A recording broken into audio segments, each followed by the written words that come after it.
et ce dont je vais vous parler aujourd'hui, ce soir, c'est pas polémique, c'est une constatation.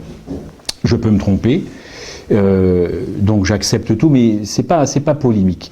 Je me suis intéressé à l'histoire de l'Église, et notre Église est constamment traversée de crises, des crises théologiques. Je ne parle pas des crises relationnelles, puisque ça, de toutes les façons, depuis l'Éden, j'ai pas un dessin à vous faire, c'est compliqué. Mais en tout cas, des crises théologiques, eh bien, nous sommes traversés. J'en ai noté un certain nombre. Dans les années 50, on a une véritable rupture avec un livre que j'aurais pu amener, que je n'ai pas amené, c'est Question on Doctrine. J'espère revenir pour développer tout ça, mais je suis obligé de faire vite. Pour les années les plus récentes, moi je n'ai que 47 ans, et soit dit au passant, c'est une belle journée de sabbat puisque je fête mes 18 ans de mariage. Donc je vais vous quitter pour retrouver ma belle, qui m'accompagne depuis 18 ans. Elle m'a dit ne sois pas trop en retard ce soir. Donc, mes années 50, eh bien il y a ce livre qui sort. On a dit beaucoup de choses et ça a secoué effectivement beaucoup l'Église mondiale. Moi, je raisonne en termes d'Église mondiale. Dans les années 60, il y a eu encore un nettoyage qui a été fait sur un certain nombre de doctrines assez embarrassantes. Et les années 50 avaient commencé, parce qu'il y a eu des rapprochements entre adventistes et évangéliques, donc il fallait aussi se faire accepter. Ça témoigne quand même d'une espèce de, je dirais, de complexe d'infériorité, d'un Oedipe qui n'a pas été réglé, en voulant se faire accepter, forcément, on a mis un petit peu sous le boisseau certaines doctrines. Et puis on poursuit avec le temps. Dans les années 70, on a remis en cause la possibilité pour l'homme d'être parfait. Perfection, ça fait beaucoup de débats, perfection chrétienne, ça on l'a mis de côté. Dans les années 80, à nouveau une crise majeure, c'est la théologie du sanctuaire qui est à nouveau mise sous le boisseau. 50, 60, 70, 80, jusqu'à aujourd'hui dans les années 2000, où d'autres crises sont là. Et je me suis aperçu en étudiant divers auteurs que nous sommes en crise perpétuelle. Il y a des livres sur la crise permanente en économie, mais l'Église adventiste vraiment, elle subit des crises théologiques qu'elle n'a pas réglées. Et il faut étudier l'histoire de l'Église pour s'en rendre compte. C'est pas le samedi matin, assis sur un banc d'église, on a l'impression que tout va bien, qu'on se dit que l'Église n'est pas en crise, elle est en paix. Non, non, nous sommes traversés depuis une soixantaine d'années, 70 ans, et si je devais remonter jusqu'aux pionniers qui aussi se chamaillaient sur telle ou telle chose, donc vous voyez qu'il faudrait remonter beaucoup plus loin. Mais bon, on n'est pas si vieux que ça, on va se contenter simplement d'une période plutôt moderne.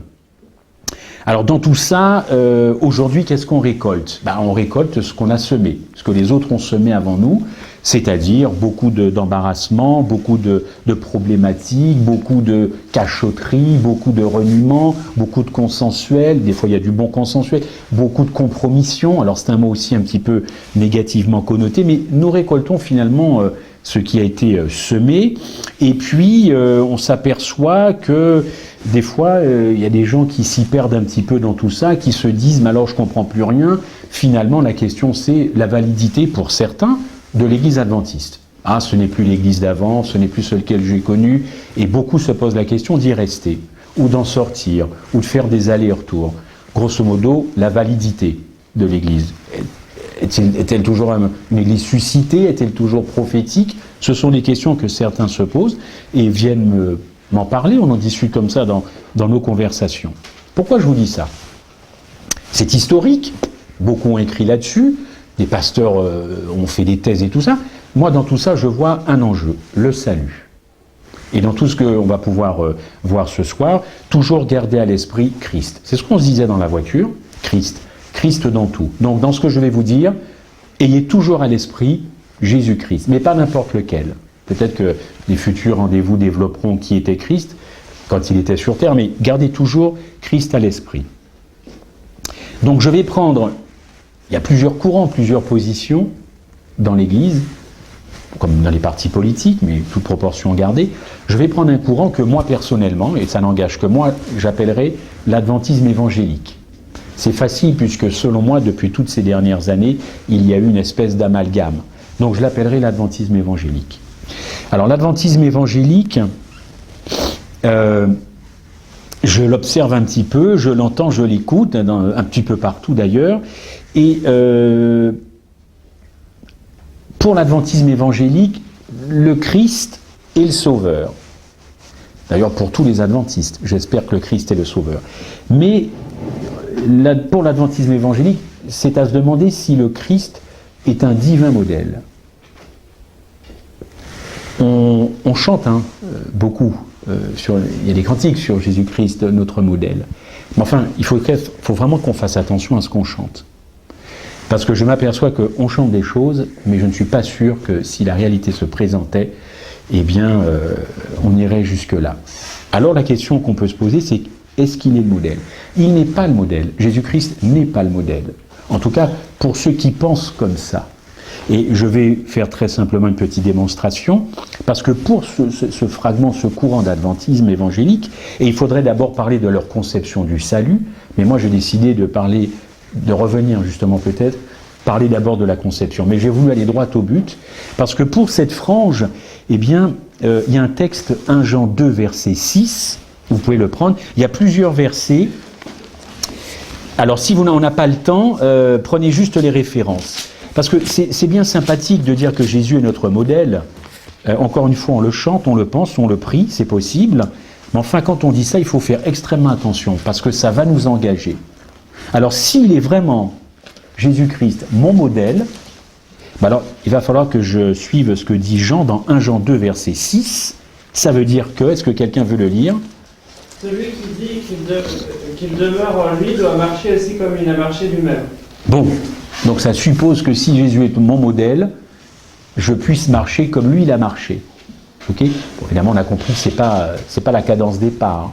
Marcher comme il a marché, c'est toute sa vie, faire ce qu'il a fait, voilà. Pour l'adventisme évangélique, je ne sais pas si ce courant pourrait dire avec Paul, par exemple, dans Colossiens 2, verset 6, est-ce que quelqu'un veut le prendre? Colossiens 2, verset 6. Encore une fois, ne vous sentez pas peut-être embêté ou agressé. Remplacez évangélique par ce que vous voulez. J'examine simplement eh bien, ce que moi j'entends. Et par exemple, Colossiens 2, verset 6, c'est un verset qui est assez fort. N'hésitez pas, allez-y, parce qu'il y en a d'autres à venir. Colossiens 2, 6. Donc on a vu 1 Jean 2, verset 6. Maintenant, Colossiens 2, 6.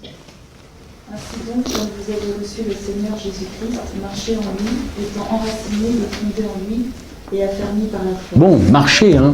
Si c'est mon modèle, je dois pouvoir marcher comme lui, il a marché. Si on avance encore, 1 Pierre 2, verset 21.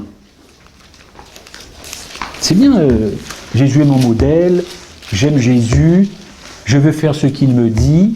Très bien, alors allons dans ce sens. 1 Pierre 2, verset 21. C'est pas moi qui le dis, c'est Pierre. Christ a souffert, allez-y, ne soyez pas timide. Et c'est à cela que vous avez été appelés, parce que Christ aussi a souffert pour vous, vous laissant un exemple afin que vous suiviez ses traces. Ah, alors, ou Pierre est un menteur, ou c'est possible, je peux suivre les traces. Elles sont déjà faites, je n'ai même pas besoin de faire les miennes, je n'ai qu'à suivre celles qui ont déjà été faites. On en veut encore, Éphésiens 5, verset 1. Donc Pierre n'est pas un menteur. Si je fais un sondage, personne n'osera me dire que Pierre est un menteur. Encore que. Mais bon, plus maintenant, on va dire. Plus après la croix. Éphésiens 5, verset 1. Qu'est-ce que dit Paul? Puisque vous êtes les enfants bien-aimés de Dieu, suivez l'exemple de votre Père. Oh, suivez l'exemple, marchez, suivez l'exemple. Encore 1 Corinthiens 11, verset 1. Je retiens, moi, suivez, marchez, soyez mes imitateurs, suivons les pas de Christ. 1 Corinthiens 11, verset 1. Suivez donc mon exemple, comme moi, de mon côté, je suis celui du Christ. Bon, d'accord, donc Paul, au moins, l'affaire est réglée pour lui. Il ne s'est pas posé de question si Jésus est un modèle, bien sûr qu'il était un modèle, et il a suivi. Donc, quand on dit que Jésus est notre modèle, c'est un modèle, effectivement, qu'on peut suivre. Il n'y a pas d'impossibilité à suivre un modèle. Moi, je regarde la télévision parfois et je vois des gens ou des peintres, quand ils ont un modèle en face d'eux, c'est bon, que ce soit au crayon ou au feutre, à ce que vous voulez, il y a quasiment une reproduction. Des fois, on est étonné de voir que la personne qui est dessinée, c'est celle qui se retrouve. Allez à Montmartre, vous serez scotché de voir qu'on va vous faire votre portrait. Bon, on s'y retrouve dans le portrait. On peut suivre Jésus-Christ comme notre modèle à 100%. Alors peut-être ceux qui doutent de ça, ils doutent des versets que l'on vient de prendre, de ces apôtres, ils doutent également de ce que dit Madame White dans Jésus-Christ. Il y en a tellement que je les ai vite énumérés. Page 58, Jésus est notre modèle. Devenu semblable à nous, il allait nous donner l'exemple de l'obéissance. Vous retrouvez ça, page 14, page 58 aussi. Qu'est-ce qu'elle a dit, la sœur White? Un exemple, toujours de Jésus-Christ, un exemple en même temps que notre Rédempteur. Autre passage, page 123, Jésus montre ce que l'homme peut faire quand il participe à la nature divine. Autre citation, la vie de Christ devient le modèle à imiter. Autre citation, une vie semblable à la sienne est accessible. Nous devons faire d'après ce modèle, nous devons le suivre sur le sentier qu'il a foulé. Et j'en passe, et j'en passe. Donc pour Madame White, c'est clair. Jésus-Christ, évidemment, est le divin modèle. Alors, je suis toujours un petit peu embêté quand on fait de Christ quelqu'un de très éloigné de nous. Parce qu'il est au contraire très très proche. Et il s'est approché très très proche une année, on reviendra sur cette année. Et il s'est approché tellement proche de l'homme que l'homme a eu un réflexe de rejet. Vous comprenez, des fois dans un couple, quand la femme aime trop l'homme, l'homme a besoin de... Laisse-moi souffler un peu, parce que cet amour-là m'étouffe. C'est peut-être valable aussi dans l'autre sens, hein, je ne fais pas de parti pris. Mais souvent, on se sent étouffé par une situation, étouffé par l'amour, étouffé par... Et on a besoin... C'est ce qui s'est passé en 1888.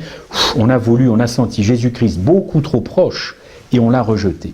Mais en rejetant les deux messagers, on a rejeté tout un message d'amour qui fait que Christ n'a jamais été aussi proche. Alors vous me direz, oui, il y a eu Golgotha, Gethsémané. Bien sûr, mais là, c'est figuratif, encore que... Quelqu'un qui est trop proche de vous, ça peut même vous repousser. C'est ce qui s'est passé.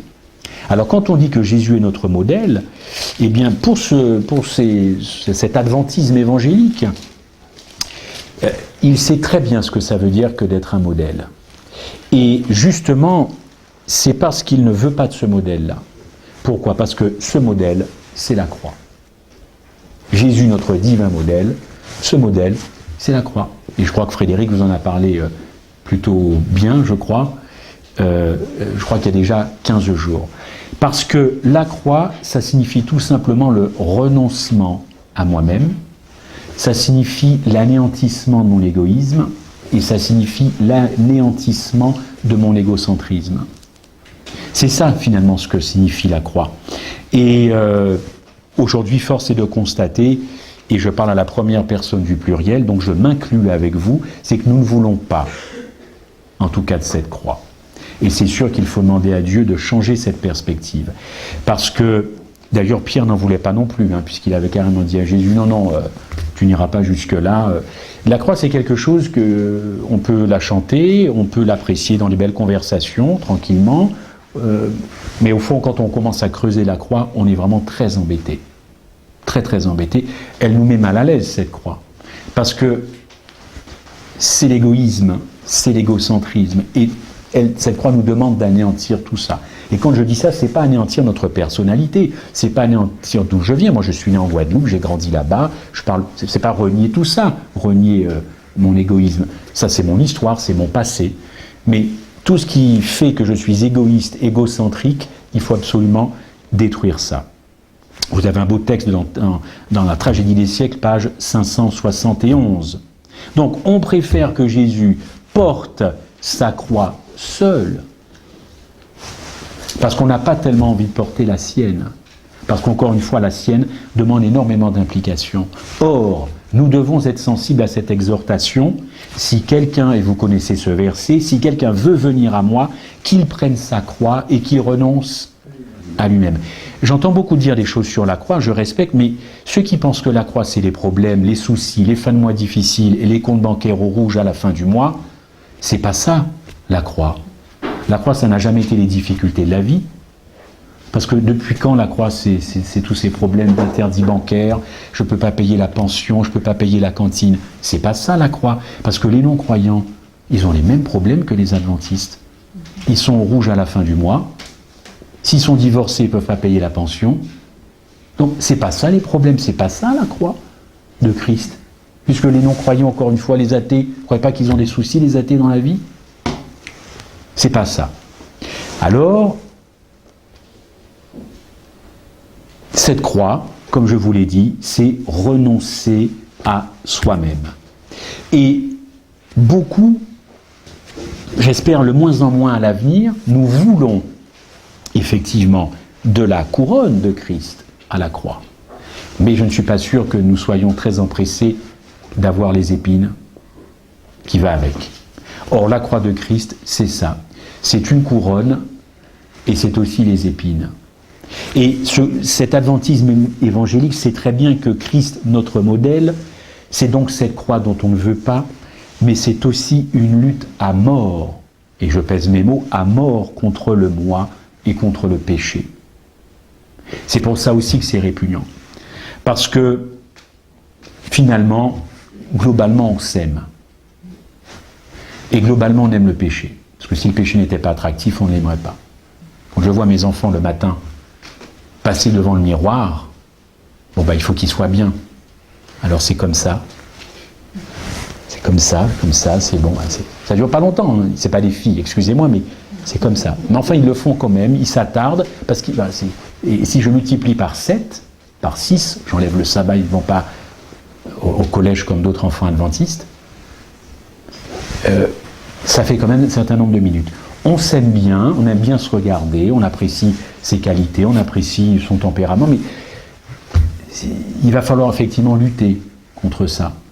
Et Jésus, le divin modèle, c'est aussi une lutte contre moi, contre mon mauvais caractère, contre ma mauvaise humeur le matin quand je me lève, contre un regard qui peut être même destructeur. Il y a une chanson française qui dit « Si les yeux revolvers, si les yeux avaient des revolvers, il n'y aurait plus personne autour de nous. » C'est tout ça, lutter contre tout ce qui m'attire vers le bas et tout ce qui me met finalement en rébellion contre Christ. Mais la lutte, nous n'aimons pas lutter, honnêtement. Nous n'aimons pas lutter. Sauf si, effectivement, il y a une cacahuète au bout, la victoire au bout. Mais globalement, nous n'aimons pas lutter spirituellement. Et pourtant, nous fermons encore nos oreilles à cette exhortation dans Hébreux 12, verset 4, que vous connaissez, vous pouvez le prendre. Hébreux 12, verset 4. Que Jésus soit venu lutter à notre place, c'est super, ça nous arrange. Tant mieux, il a lutté pour nous, c'est parfait.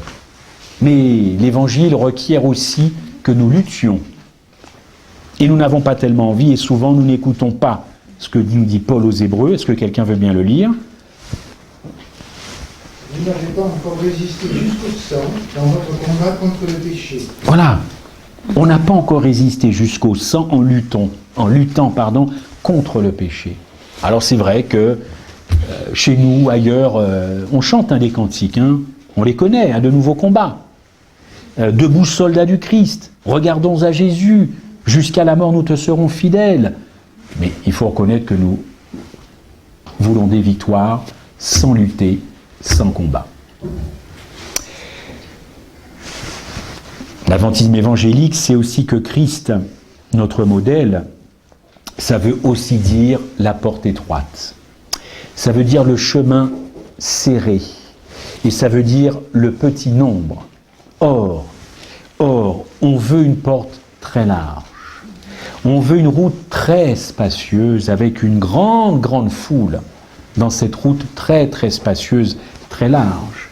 Et encore une fois, on ferme les oreilles à cette exhortation de Matthieu 7, verset 13. Si quelqu'un veut bien lire, Matthieu 7, versets 13 et 14. Matthieu 7, versets 13 et 14.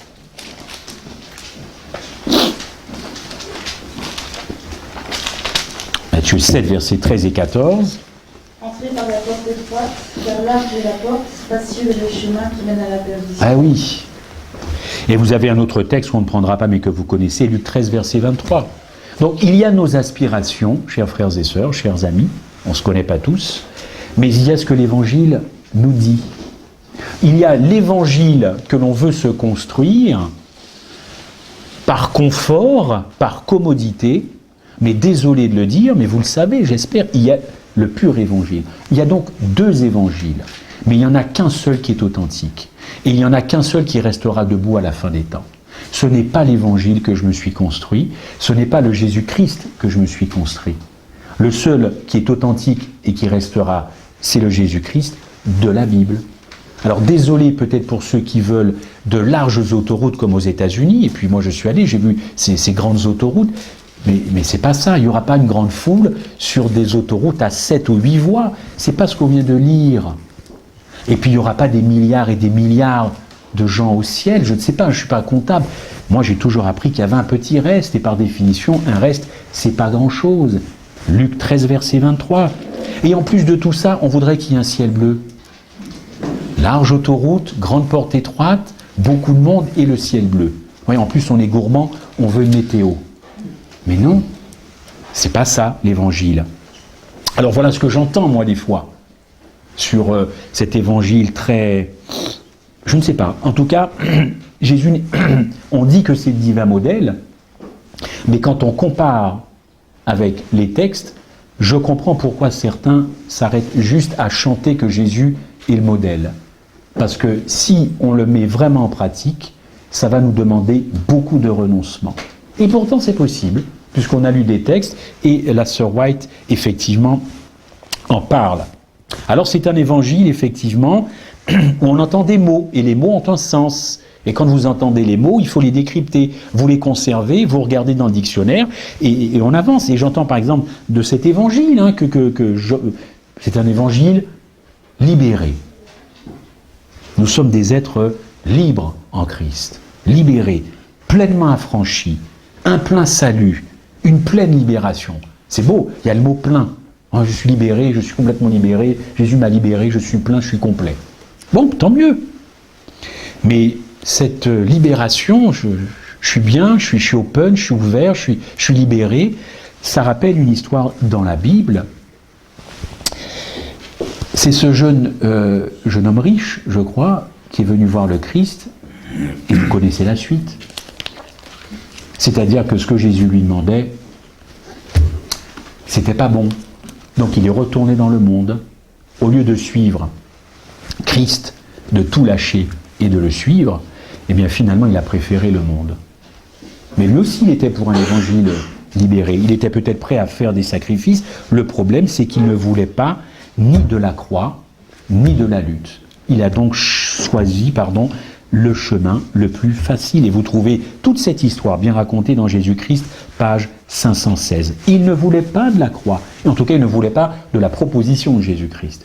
Il ne voulait pas de la thérapie, il ne voulait pas simplement de l'ordonnance. Il voulait conserver, il avait plus à perdre qu'à gagner finalement, à suivre le Christ. Et pourtant, il était libéré.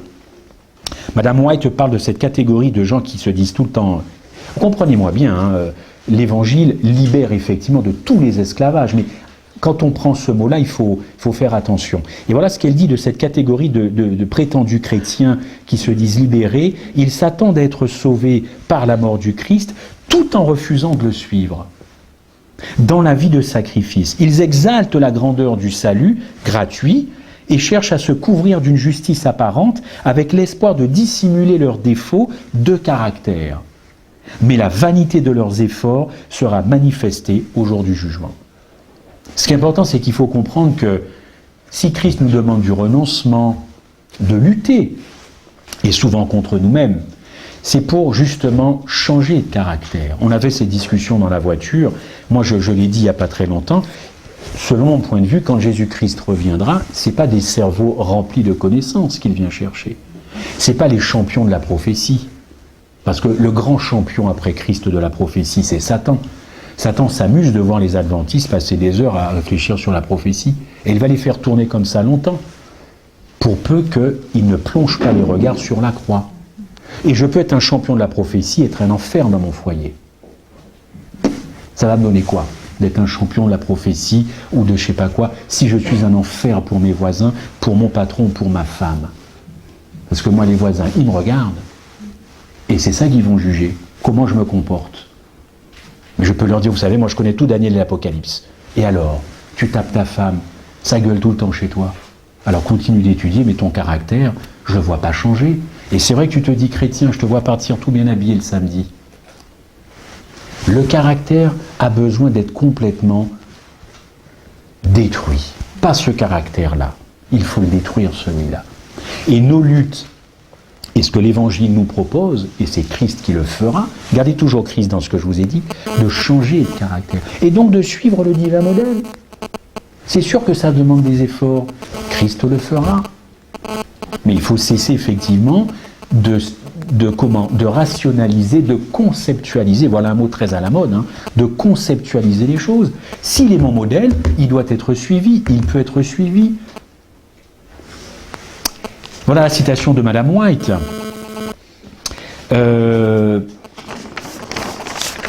J'ai bientôt fini puisque le temps va tellement vite. Et c'est vrai que j'entends parfois parler d'un renouveau évangélique. Pour être un petit peu au courant de l'actualité, je réfléchis, j'entends parler effectivement d'un renouveau, et comme étant le sommet de la foi. J'ai reçu des choses cette semaine par email, c'est plutôt inquiétant, ce sont des formations, bon, je m'interpelle, je réfléchis, mais il y a une espèce de mouvance là, qui est présente, et moi je l'appellerais le renouveau évangélique, et il nous est présenté, hein, à nous, individus, adventistes, chrétiens en tout cas, pour ceux qui ne sont peut-être pas adventistes autour de la table, comme le sommet de la foi, n'est-ce pas? Mais quand on fouille, quand on creuse, on est très très loin de Morija. Quand on fouille ce renouveau évangélique, on est très très loin de Golgotha. Et quand on le fouille, on est encore beaucoup plus loin d'Abraham, et même de la foi de Christ. Encore une fois, il faut fouiller ce renouveau. Et ce renouveau évangélique présente, enfin cet adventisme en tout cas présente un renouveau évangélique comme étant, comme je vous le disais, un évangile libérateur, restauré dans toute sa grandeur. Mais moi je vous pose la question, de quoi libère cet évangile qualifié de renouveau? Il me libère de quoi? Il me libère, il me restaure de quoi?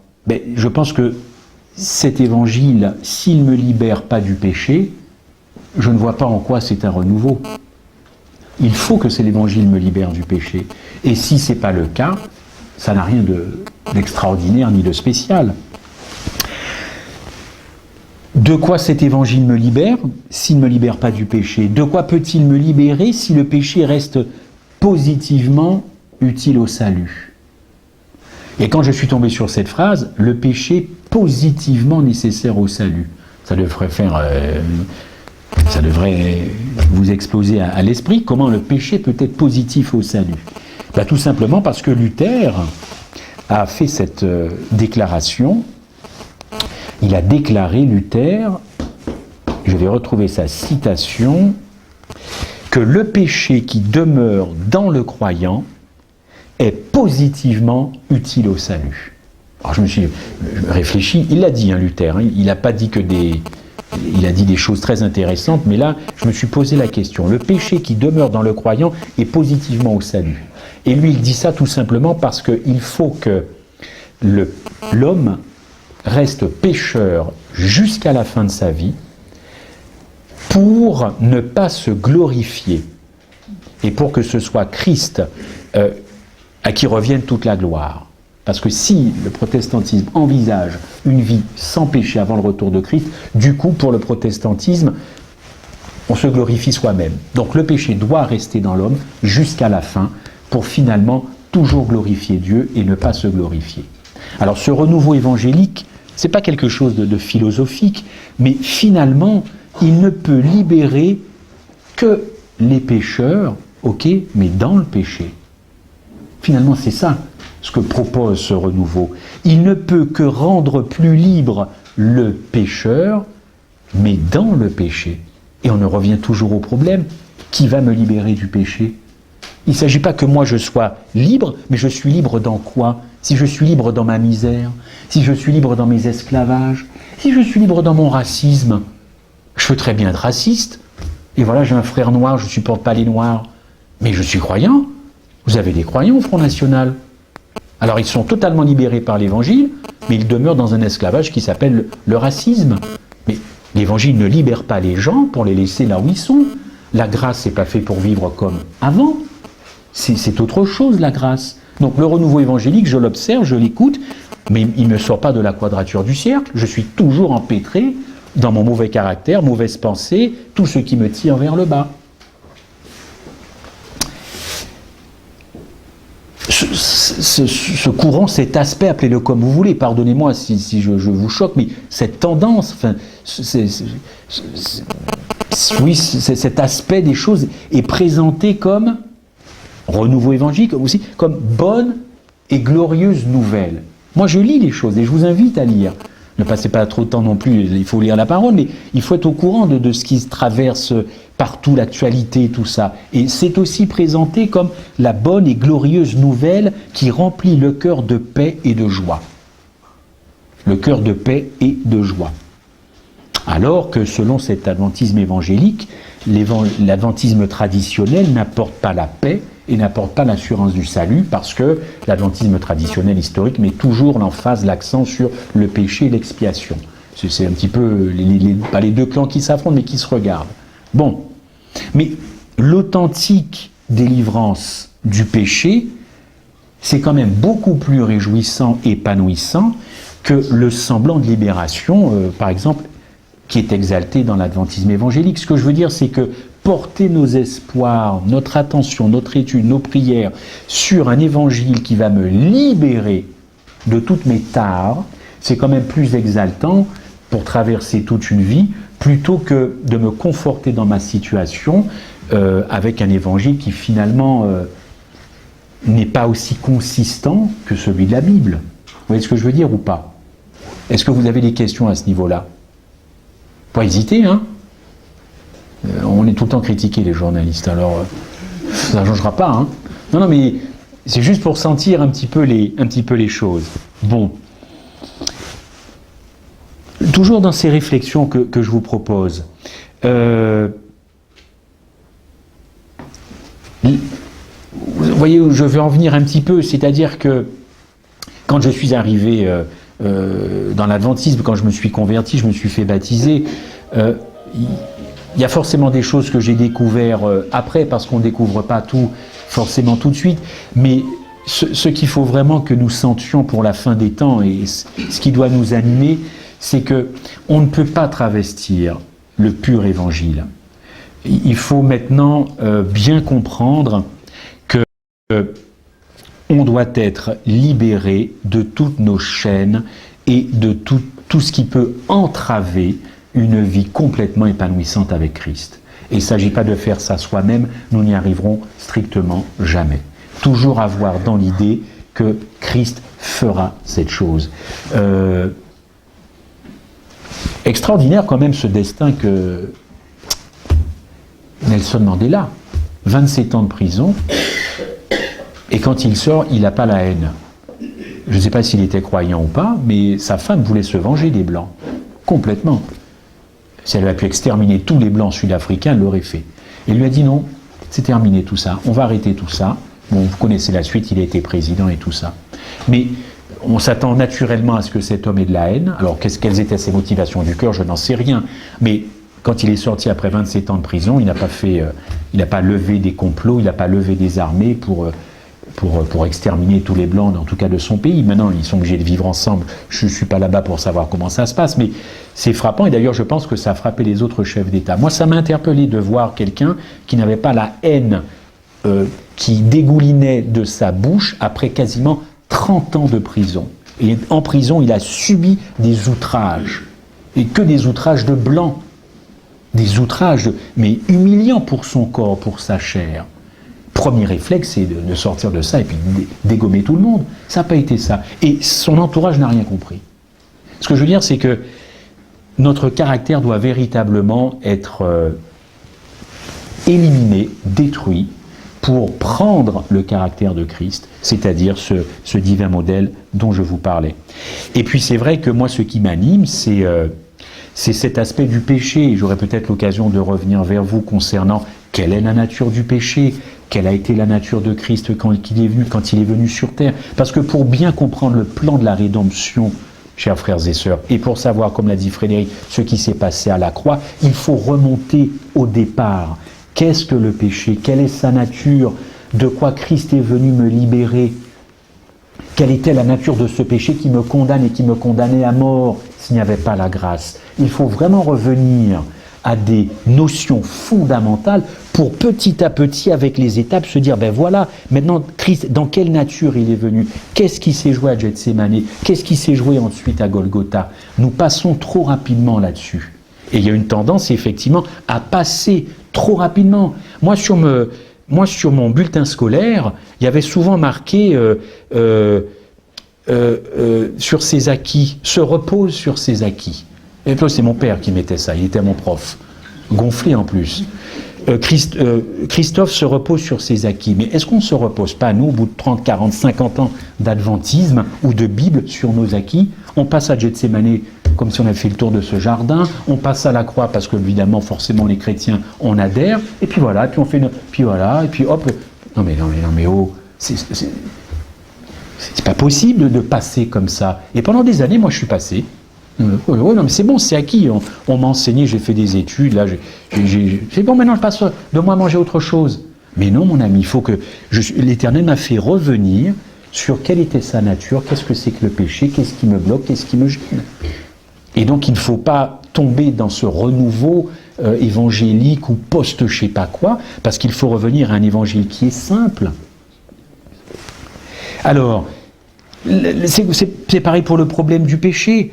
On affirme que le croyant doit demeurer pécheur toute sa vie. Ah bon? Alors, pourquoi pas toute l'éternité? Et puis pourquoi pas après le millénium? Pourquoi on ne pécherait pas encore jusqu'au millénium? Pourquoi on ne pécherait pas tout le temps?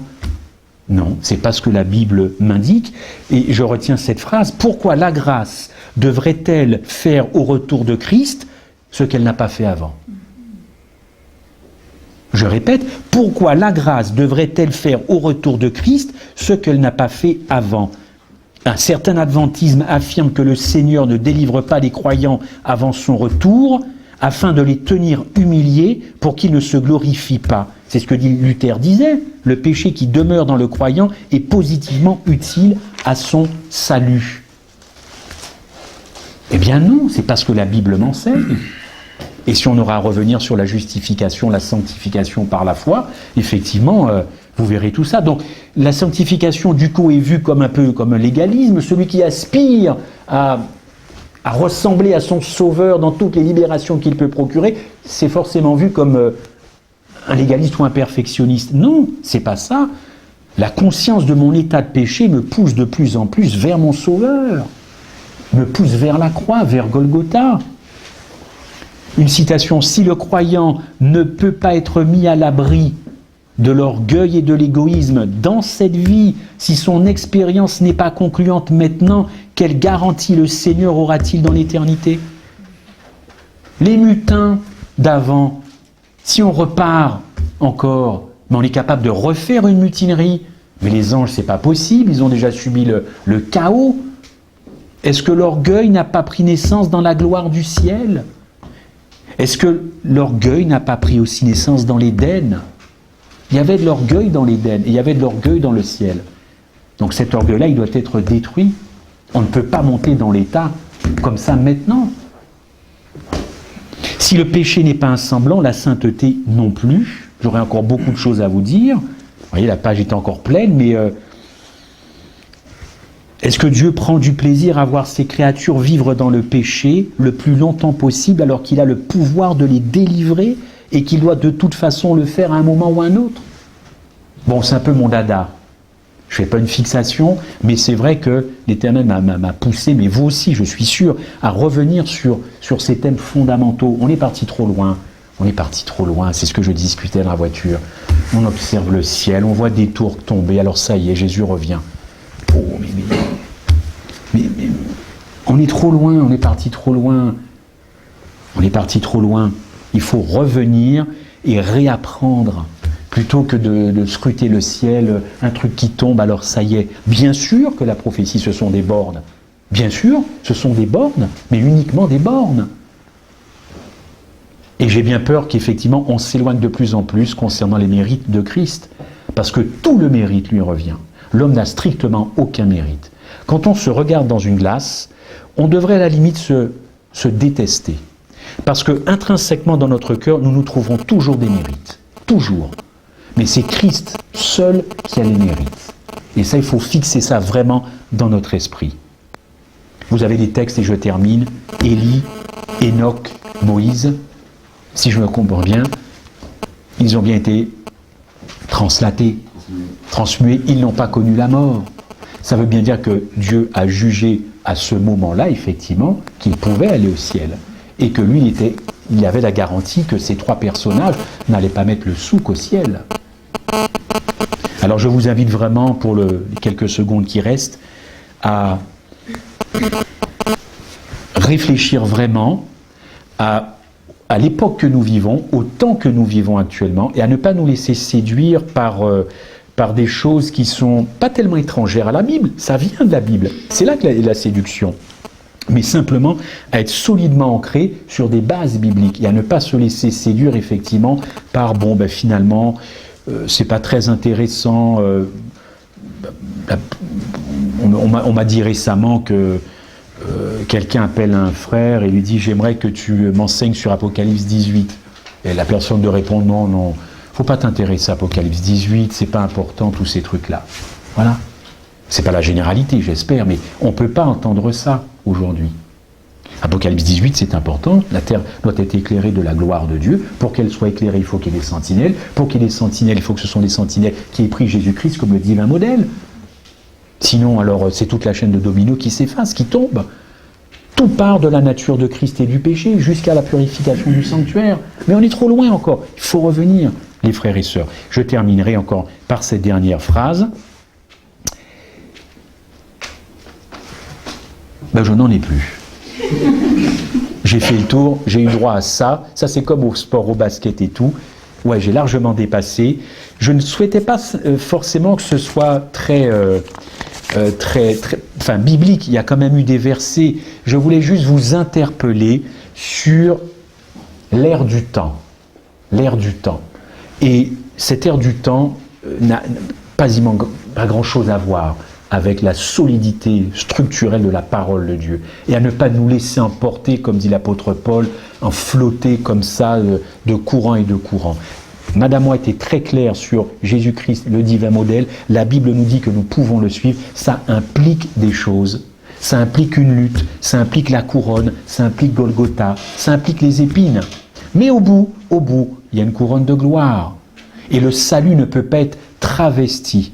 Le salut, on ne peut pas la prostituer sur le trottoir des églises ou des différents christianismes. Le salut ne se prostitue pas. Et le salut n'est pas à vendre. Il a coûté trop cher à Dieu qui n'avait qu'un seul fils. Parce que moi j'en ai deux. Éventuellement, il y en a un qui peut partir.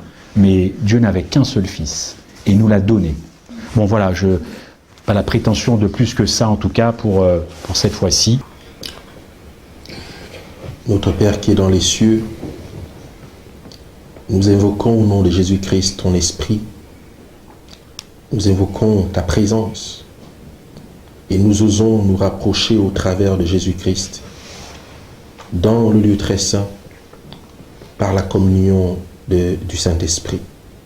Nous sommes faibles, Seigneur, mais tu nous as fait à ton image. Et c'est à ce titre, par le sacrifice de Jésus-Christ, que nous réclamons tes promesses. Père, nous avons soif de te rencontrer. Et nous te prions, Seigneur, de disposer nos cœurs, alors que nous trempons nos corps et nos âmes et nos esprits dans le sang de Christ, pour que nous puissions recevoir le pardon de nos fautes et la guérison. Que tu inscrives ta loi dans nos cœurs et dans nos esprits, Seigneur, pour que nous puissions vivre la promesse de l'Évangile. Nous voici réunis ce soir.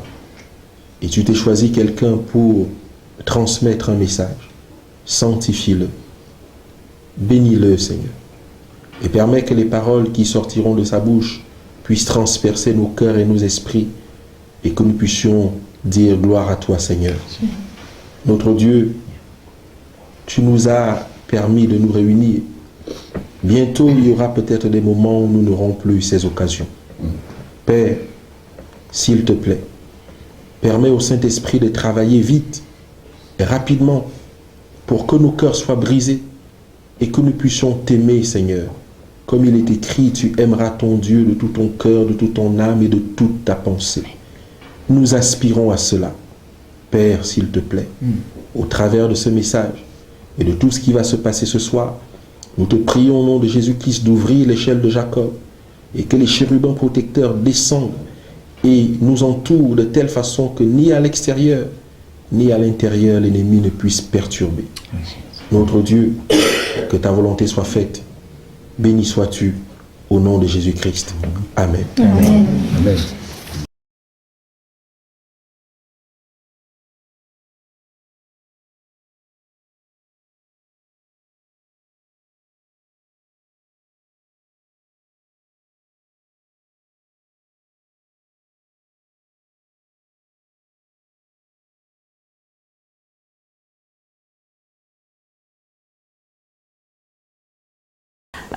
Donc bonsoir à tous ceux que je n'ai pas salués. C'est difficile de prendre la suite après ce moment béni. En tout cas que le Seigneur continue à diriger ces moments parce que c'est toujours pour sa gloire que nous continuons dans l'espace, on va dire, le moment santé. Donc la semaine dernière nous avons introduit, j'ai introduit un petit peu ce que nous voulions faire ensemble, un cheminement ensemble concernant la réforme de la santé. La réforme de santé, se refaire sa santé, mieux s'alimenter, avoir une meilleure hygiène de vie. Ce n'est pas une fin en soi, mais c'est un moyen.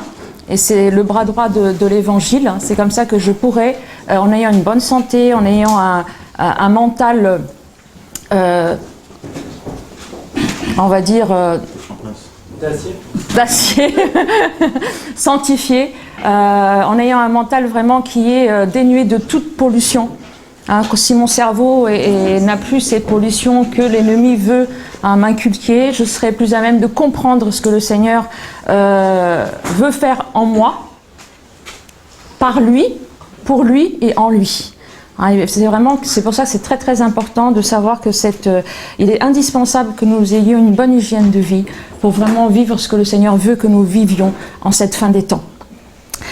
Je souhaite revenir un petit peu sur ce qui a été éventuellement dit, peut-être même après que nous ayons fait l'introduction, peut-être en aparté. Il y a eu des personnes qui ont mal compris ce qui avait été mentionné. Je souhaite juste très très brièvement, avant de passer au thème que j'ai choisi d'aborder avec vous ce soir, c'est de bien définir ma position.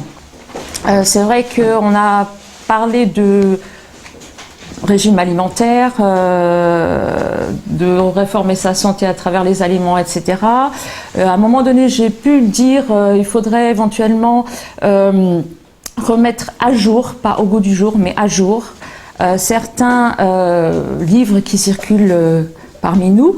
Je voudrais juste dire qu'en aucun cas, je remets en question au goût du jour ou à jour ces conseils-là qui sont les conseils sur la nutrition et les aliments de Sir White. C'est ce à quoi j'adhère. C'est le premier contact que j'ai eu avec la réforme alimentaire. Les écrits de Sir White m'ont mené à la grande lumière qu'est la parole de Dieu. Et je remercie le Seigneur pour cette inspiration, qui est une inspiration vraiment divine. Et je continue à porter mon regard sur conseils sur la nutrition et les aliments. Évidemment, la sœur White aussi, elle a eu un cheminement avec le Seigneur par rapport à cela. Elle l'a démontré. Il y a eu un temps pour certaines choses. Il y a eu des moments, il y a eu des circonstances. Donc je voulais préciser que je ne suis... voilà, juste ça, là-dessus, qu'on soit clair. Et que dans ma démarche, en fait, surtout la démarche naturopathique, selon en fait l'approche que j'ai de la naturopathie, je ne suis pas encore en exercice, je deviendrai bientôt par la grâce du Seigneur. C'est une approche hygiénomiste d'une école du Québec, mais qui est basée sur l'hygiénisme. C'est quoi? Donc c'est la prise, en fait ça repose sur l'existence du pouvoir, on va dire auto-guérisseur du corps, bien sûr par la grâce de Dieu et le souffle de vie qui nous anime, et proclame donc que ce dernier peut s'actualiser lorsqu'une personne applique l'ensemble des facteurs naturels de santé.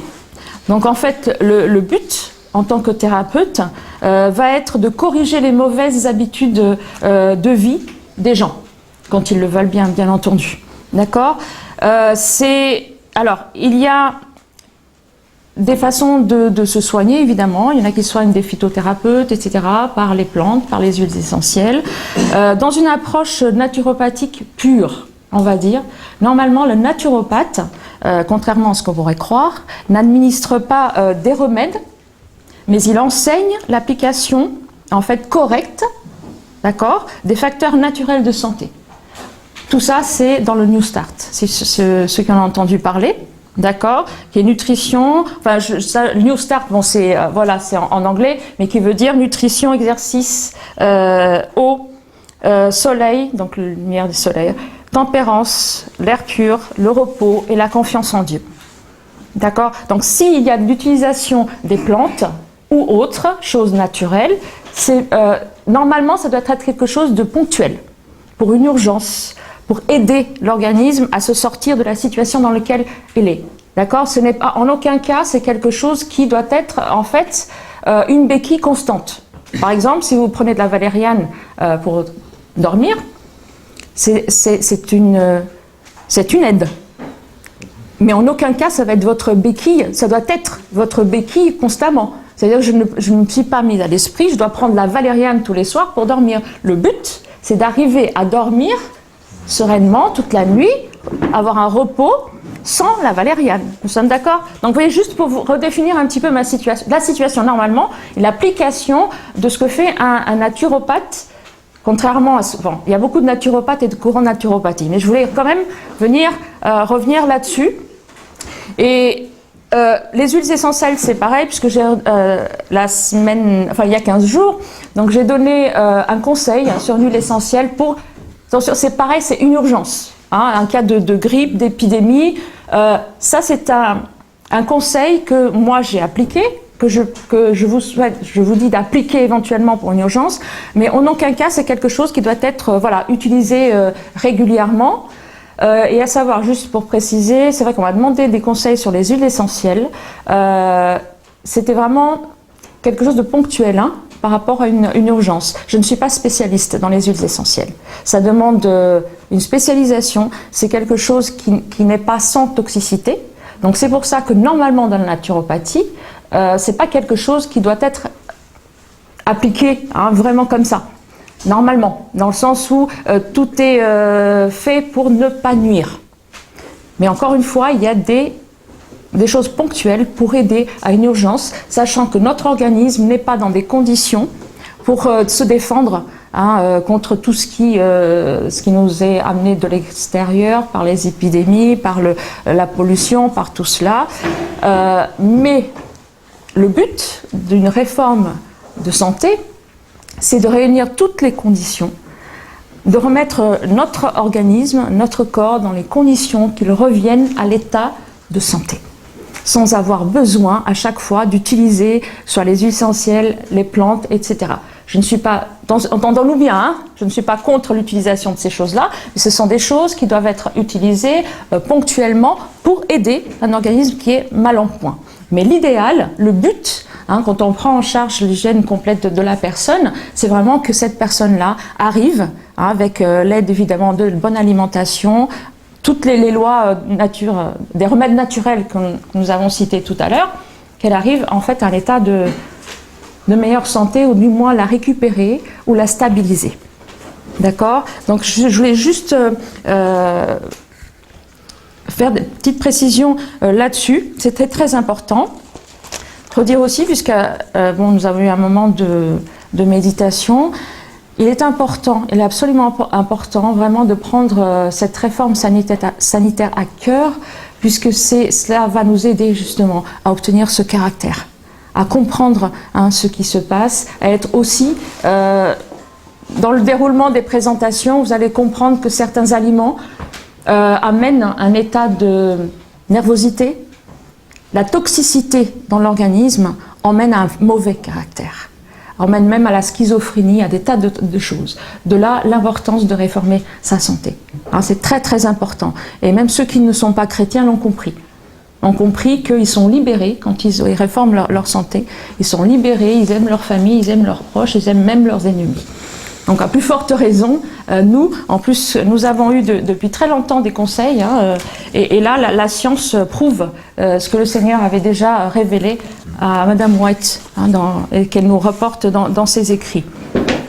Et la semaine, donc il y a 15 jours, je vous avais dit que il est important aussi de savoir qu'il y a beaucoup de courants, parce que vous allez même sur Internet ou à l'extérieur, alors on va vous dire il faut laisser ceci, il ne faut pas laisser cela, il faut vraiment, je veux dire, instruisez-vous, cherchez, mais avec l'aide du Seigneur. Parce qu'il y a beaucoup de choses. Il y en a qui vont dire ça c'est mauvais, d'autres qui vont dire ça c'est bon. Alors je me dis, à force, on nage. Et on se dit, mais qu'est-ce que je fais? Pourtant, je réfère à la Bible et ensuite à Ellen White. D'accord. Ça c'est important parce que sinon je vais me perdre. Je vais me perdre et je vais passer mon temps à chercher ce qui est réellement ce qui me convient, ce qui ne me convient pas. Et évidemment, il y a des scientifiques qui vont il y a des biologistes qui vont vous dire une chose, d'autres qui vont vous dire une autre. Chaque fois que vous voyez même des choses qui vous paraissent très pertinentes, priez, demandez-vous si c'est en accord avec la volonté du Seigneur. Et ce qu'il nous a révélé aussi à travers sa servante, puisque c'est son esprit qui l'a inspiré. Quand je vous ai dit, il y a 15 jours, il fallait revenir au régime originel. Le Seigneur veut que nous ayons une alimentation, une vie la plus simple possible. La plus simple possible. Alors quand nous allons délaisser certains mets qui sont mauvais pour nous, que ce soit les produits animaux, les laitages, mais on va après, au fur et à mesure, on va parler plus en détail, ce que ça peut faire dans notre organisme. Là, c'est la panique à bord. Pour beaucoup d'entre nous, c'est panique à bord. Comment vais-je remplacer les protéines? Comment vais-je faire ceci? Comment vais-je faire cela? Il me faut des recettes. Comment, vous voyez, mais c'est terrible. Alors que le Seigneur n'est pas en train de me dire remplace. Évidemment, il faut une transition. Je ne dis pas de passer du tout au rien. Faites très attention. Là, on va y revenir aussi. Il ne faut pas passer du tout au rien. Il faut une transition, et surtout pour les personnes qui sont voilà. Maintenant, si en fait, j'insiste à dire il faut que je remplace la viande, il faut que j'ai l'impression d'avoir mon steak dans mon repas, mon cerveau ne va jamais se défaire de cette envie de viande. Donc je passerai ma vie à être frustrée. Et le Seigneur ne veut pas. En fait, il veut un changement, c'est la conversion, mais tout, que ce soit au niveau spirituel, mais physique aussi. Il faut vraiment qu'il y ait un demi-tour. C'est-à-dire que je choisis avec l'aide de Dieu. Je ne vais pas remplacer ma viande, mais je vais changer mon alimentation. Mieux, le Seigneur va changer mon alimentation, c'est lui qui va changer mes goûts, ou mieux encore, par sa grâce, parce que j'ai choisi de cheminer avec lui, il va me faire revenir, comme il veut me faire revenir en fait à cesser de pécher, parce qu'il veut me voir face à face, il veut me faire revenir à l'idéal, c'est-à-dire au régime alimentaire idéal qui était dès la Genèse, où le Seigneur nous décrit dans Genèse que c'est le régime idéal. Alors après on va dire oui, mais selon ceci, selon cela, mais que... Alors, 453, la page conseil sur la nutrition et les aliments de Ellen White, vous pouvez noter, à la page 453, ce sont... Alors ce qu'elle nous dit, ce que le Seigneur dit à travers elle, revenir au régime originel. Il m'a été montré à maintes reprises que Dieu cherche à nous ramener étape par étape à son dessein originel, à savoir que l'homme doit se nourrir de produits naturels de la terre. Un peu plus loin, elle précise, pas un seul morceau de viande ne devrait entrer dans nos estomacs. L'usage de la viande est contre nature. Nous devons revenir au dessein originel de Dieu, à la création de l'homme. Donc c'est clair, je pense. Et pages 242 et 243 du même livre, c'est important aussi, parce que quand je disais qu'il y avait certains ouvrages parmi nous, avec des choses qui devraient être mises à jour, c'est-à-dire qu'il y a beaucoup de recettes, j'ai vu, que l'on fait avec beaucoup d'œufs, de lait, de fromage pour remplacer la viande. Énormément. Donc on enlève la viande, mais on continue les pâtes, les pizzas, avec du fromage à profusion dessus. Mais nous avons des choses qui nous prouvent toute la nocivité de ces produits sur notre organisme, d'abord nos intestins, et par là même notre cerveau. Et donc la sœur White, elle écrivait de page 242 et 243 également. Le temps viendra où nous pourrons avoir à supprimer certains des aliments que nous utilisons maintenant, comme le lait, la crème et les œufs. Mais je vous demande de ne pas vous placer dans cette époque de trouble avant l'heure. Époque de trouble avant l'heure. Mais là, nous sommes dans l'heure qu'il faut laisser ces choses. Et l'autre a dit, mais je tiens à dire encore une fois que le temps viendra où il ne sera plus sûr de consommer lait, crème, beurre et œufs. Dieu le révélera. Et le Seigneur nous révèle plus que jamais maintenant à cette fin des temps que là, il faut laisser tout cela de côté. Pourquoi ? Évidemment, hein, nous n'avons pas le temps aujourd'hui de voir tout en détail. Peut-être nous y reviendrons petit à petit en prenant qu'est-ce que le lait fait dans mes intestins, dans le cerveau, dans la globalité. Donc déjà, savoir que maintenant les animaux sont malades, il y a des tas d'hormones, des tas de choses chimiques, etc. Et qu'ils utilisent même les vaches pour la traite en gestation. Donc la gestation, ça multiplie les litres de lait, mais évidemment le taux d'hormones dans le lait. Donc en fait, voilà. Nous ne sommes pas faits pour cela. Hein. La seule espèce vivante qui consomme un lait d'une autre espèce, c'est l'être humain. Et après sevrage. Après sevrage. Encore plus fort. Encore plus fort, tout à fait. Un lait après sevrage. Et donc le lait qui est utilisé pour que les veaux puissent se développer à une vitesse incroyable est utilisé pour nos enfants qui eux ne peuvent pas, ils peuvent pas tripler, quadrupler leur taille en un rien de temps. Donc il faut que ces toxines-là, elles aillent quelque part. C'est trop, il y en a trop. Et ben ça s'accumule avec du mucus, avec des tas de choses. Et on opère nos enfants, les amygdales, et tout ça, la végétation, ORL, toute la sphère ORL est constamment congestionnée. Et ça, c'est terrible. C'est terrible. C'est terrible. Il y a peu de temps, j'ai vu un témoignage d'une enfant qui était condamnée par les médecins avec un masque asthmatique. Elle ne pouvait pas respirer. Elle passait toutes ses nuits dans une affliction où sa maman ne savait plus quoi faire. Les médecins ne savaient pas quoi faire. C'est masque à oxygène, Ventoline n'y faisait plus rien, asthmatique. La maman a supprimé tous les laitages, tous les produits animaux, aussi principalement le gluten. Le gluten, tous les produits animaux. L'enfant a été alimenté d'une façon, on va dire, presque extrême pour recevoir le plus de nutriments possible pour la sauver, avec des jus de légumes frais, avec des extracteurs de jus. En supprimant tout ça, le plus possible de fruits et de légumes crus. Au bout d'un an, l'enfant était guéri complètement. Sans masque, sans ventoline, sans rien du tout.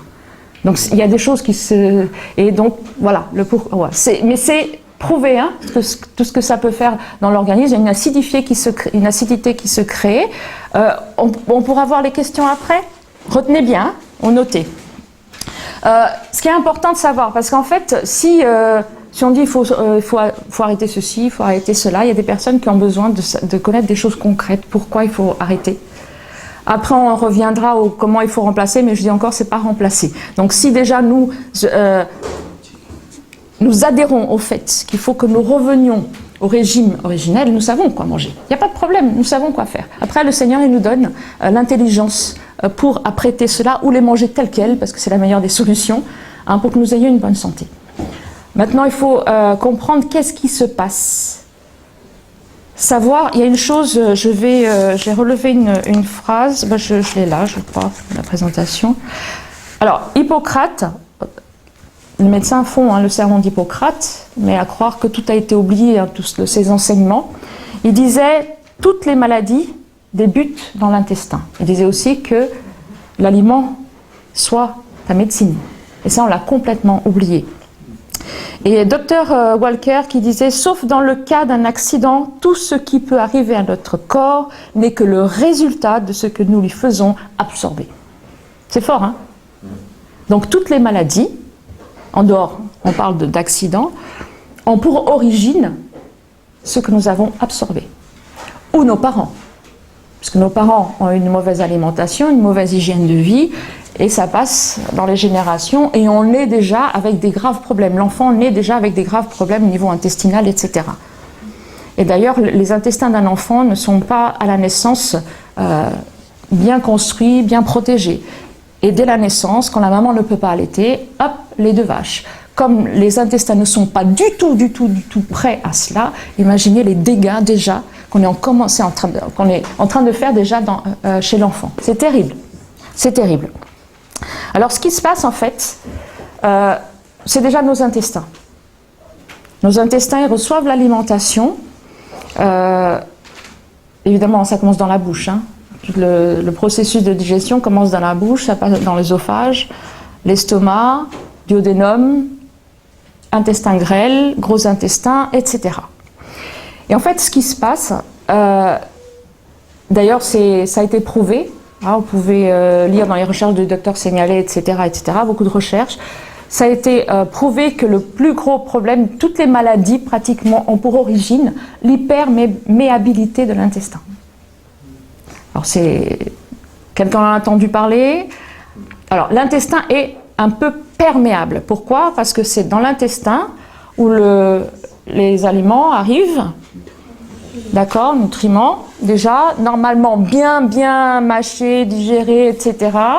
Et donc l'intestin grêle est fait pour que les nutriments soient là et qu'à travers la paroi, ils passent dans le sang.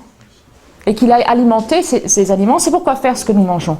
Pour alimenter nos cellules qui construisent tout notre système. Notre système qui contient les organes. D'accord? Donc ça, juste pour un but, malheureusement, à l'heure actuelle, nous ne mangeons pas pour alimenter nos cellules. Nous mangeons pour satisfaire notre appétit dépravé. C'est ça le gros problème. D'accord? Donc maintenant, nous mangeons ce que j'aime bien, le bon goût. Mais tout ça, c'est l'essence, c'est par là que nous sommes tentés, par l'essence.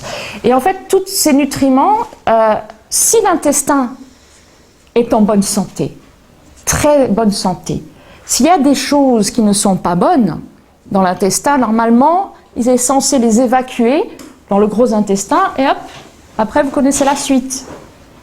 Mais le problème, c'est qu'à force d'être agressé par des choses non physiologiques, il va y avoir, on va dire, pour que vous compreniez bien, je vais essayer de... C'est vrai que sur une présentation, il y a des schémas, etc. Dans nos intestins, nous avons, en fait, voilà, c'est un tube, hein, et autour de ce tube-là, nous avons des villosités remplies de cellules. Et autour de ces villosités, voilà, il y a les villosités, donc ça, c'est un tube. Les villosités, ça fait ça tout autour du tube, hein, de l'intestin. Et là, il y a les capillaires. Donc les capillaires, c'est le sang qui va venir capter donc les nutriments pour après l'emmener dans la circulation et le distribuer correctement.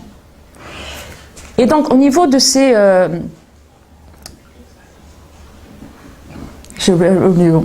ces cellules qui constituent donc j'ai oublié le mot, j'étais en train de le dire tout à l'heure, les villosités, voilà. Ça va être la fatigue à la fin de la journée. Ces villosités, en fait, elles ont, on va dire, pour que bien vous compreniez, comme des douanes. D'accord? Donc j'ai un schéma. Donc c'est vrai qu'on est très loin, donc peut-être que vous pourrez... Voilà, vous n'allez pas pouvoir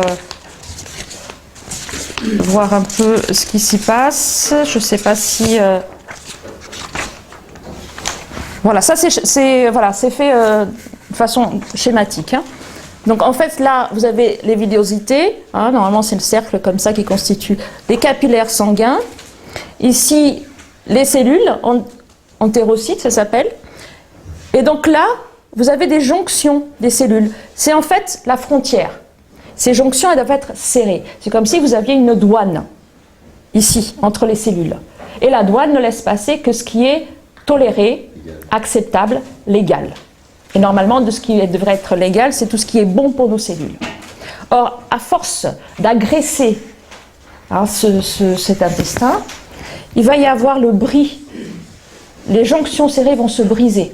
Ça veut dire que la douane n'est plus là, en fait. La barrière est ouverte.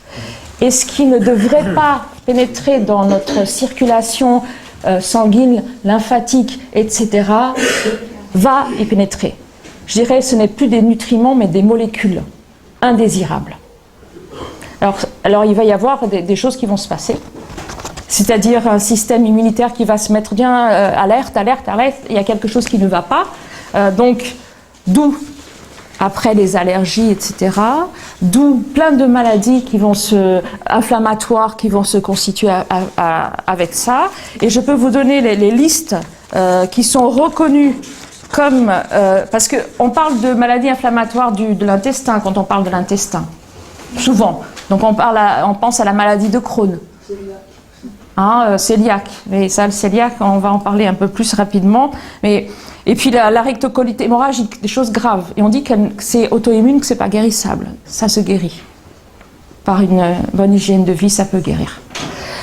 Et on pense à ça, mais on pense pas à d'autres choses. Or, il y a le docteur Signalet qui dit une chose, qu'il a vraiment raison. Une augmentation de la perméabilité du grêle a été prouvée chez la plupart de ces patients atteints de maladies inflammatoires chroniques. Et il dit clairement que toutes ces maladies ont une liaison directe avec l'intestin. Alors je les énumère rapidement, vous allez voir, certainement vous y retrouvez, vous retrouvez de ceux qui vous entourent. Donc maladie auto-immune, sclérose en plaques, polyarthrite, cancer, ostéoporose, douleur articulaire, arthrose, arthrite, douleur musculaire, tendinite, fibromyalgie, fatigue chronique, bronchite, sinusite, colite et toutes les ites, tout ce qui est inflammatoire, migraine, eczéma, psoriasis, troubles de mémoire, du sommeil, troubles du comportement, problèmes de foie, vésicule biliaire, ballonnement, constipation. Alors pour les enfants en particulier, parce qu'on en voit de plus en plus, hyperactivité, problèmes de concentration à l'école, autisme et schizophrénie. La schizophrénie est en augmentation, mais c'est terrible, comme l'Alzheimer d'ailleurs. Et retard de croissance, et j'en passe. Et j'en passe. Et donc là, nous voyons un petit peu comment se trouve notre organisme avec toutes ces choses-là. Donc en fait, on lui donne déjà ce qui ne va pas, donc inflammation de notre intestin, bris des jonctions, passage des molécules qui ne devraient pas passer, etc., etc. Donc nous ne sommes plus protégés, ça a créé des choses terribles. Et je vais pas rester trop dans les détails. Il y a une chose qui a été... alors évidemment, il y a tout ce qui est acidifiant, tout ce qui est animal, créer de l'acidité dans l'intestin, créer de l'acidité automatiquement dans l'organisme. Le lait est terrible, on reviendra là-dessus, au niveau du cerveau, etc. Mais il y a quelque chose qui est vraiment là en ligne de mire, qui est le gluten. Alors, le gluten, on dit, oui, c'est à la mode de dire qu'on est intolérant au gluten. Alors, il y a la maladie cœliaque. La maladie cœliaque, c'est une maladie qui donne... c'est vraiment l'allergie. C'est-à-dire qu'il se peut qu'il y ait juste une petite poussière de gluten présent dans un aliment et quelqu'un qui est cœliaque va avoir une réaction terrible, d'œdème, c'est l'hôpital. Ça, c'est vraiment l'allergie, mais à un tel point, parce qu'il a eu des anticorps, et tout ça, c'est parce que son organisme a été agressé, de par même ses parents. Il est né avec déjà son organisme en état d'inflammation. Le sang était déjà en état d'inflammation. Mais il y a l'intolérance. Et ça, je peux vous assurer, sincèrement, à moins qu'il y ait quelqu'un ici qui, depuis sa tendre enfance, a une alimentation excellente, telle que Dieu l'a prévue physiologiquement pour notre organisme, et d'avoir une hygiène de vie parfaite, bon exercice, air pur, sans trop de pollution, etc. S'il y a une personne ici qui n'est pas intolérante au gluten, je doute. Nous sommes tous vraiment intolérants au gluten. Parce que le gluten est quelque chose qui est devenu quelque chose qui n'est pas naturel. Alors on parle du pain, donc le bon pain, même Madame White parle, ce n'est plus le bon pain que nous avons maintenant. Puisque le pain, il a été... C'est le pain complet. Mais c'est même pas une question de pain complet, parce que même le pain complet de maintenant contient énormément de gluten. Le problème, c'est vraiment le blé a été génétiquement modifié depuis de longues années, parce que maintenant on parle des OGM, c'est un peu, au goût du jour, mais ça a été génétiquement modifié il y a plus, après la guerre de 40. Et c'est la façon dont on fait le pain, parce qu'ils arrivent même à faire des mauvais pains avec du petit épeautre. Donc il faut le faire quand même. Il y a ça, il y a les levures, il y a la façon de le faire, il y a tout un tas de choses. Mais principalement, le grain a été modifié. Il a été tellement modifié que maintenant, il ne peut même plus pousser en l'état sauvage. Il faut la main de l'homme. Mais il a été modifié pourquoi ? Pour la productivité. toujours plus. C'est comme le lait, c'est tout est basé voilà, je fais les choses, tout ça, l'industrie alimentaire, elle n'a qu'un but, c'est plus d'argent, plus d'argent, plus d'argent.